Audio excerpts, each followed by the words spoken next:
drove his expensive car into a tree, and he found out how the... All right, who said Mercedes-Benz? Punderdome3000, we're a pun game for people that love wordplay. We've been in Brooklyn, 22nd time we've done it. We started in May 2011. Punderdome is a competition.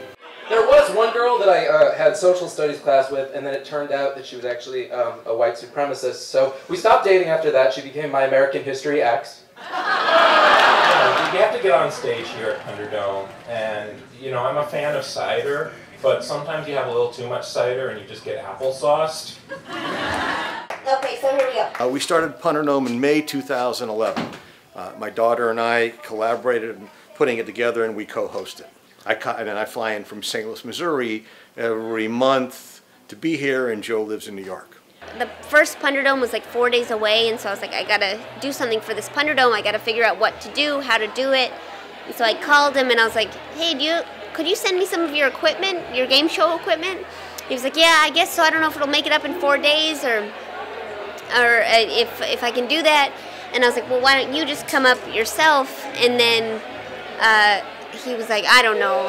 In St. Louis, I'm a speaker. I do business seminars, keynotes and business seminars on how businesses can improve their performance. He, I guess, thought about it for 30 minutes and was like, okay, I found these flights and I'm coming up. And then he came up, and it was like such a hit because it's like mostly a young crowd of like kind of Brooklyn and Manhattan, like hip people. And so it's kind of refreshing to have Fred there because Fred is so everything that is not. And he's, you know, he's a little older, a little bit more dad-like. The wife, you know, she was afraid of the dark. Then she saw me naked. That's Joanna's mother. Okay. Hi, Jack. Okay, this is... No, she's afraid of the light. You know what I think?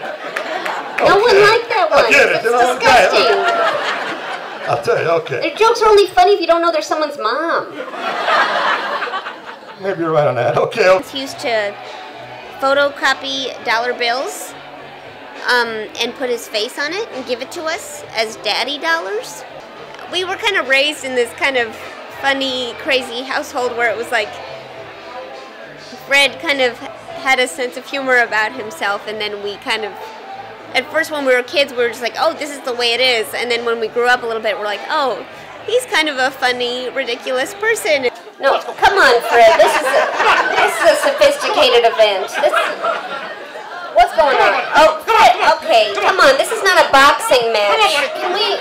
Fred, what the hell? These people paid money to be here. Yeah, that's a move. Duly, no, I love that. I love that question. That's good. How come you call your dad Fred? Yeah, and well, the name's not as important as what that second question. I call him Fred because, you know, well, at least when we're on stage, we're like equals, and so I figured that I shouldn't call him Dad, I should call him Fred, because that's what equals. But you always call me Fred. Well, yeah.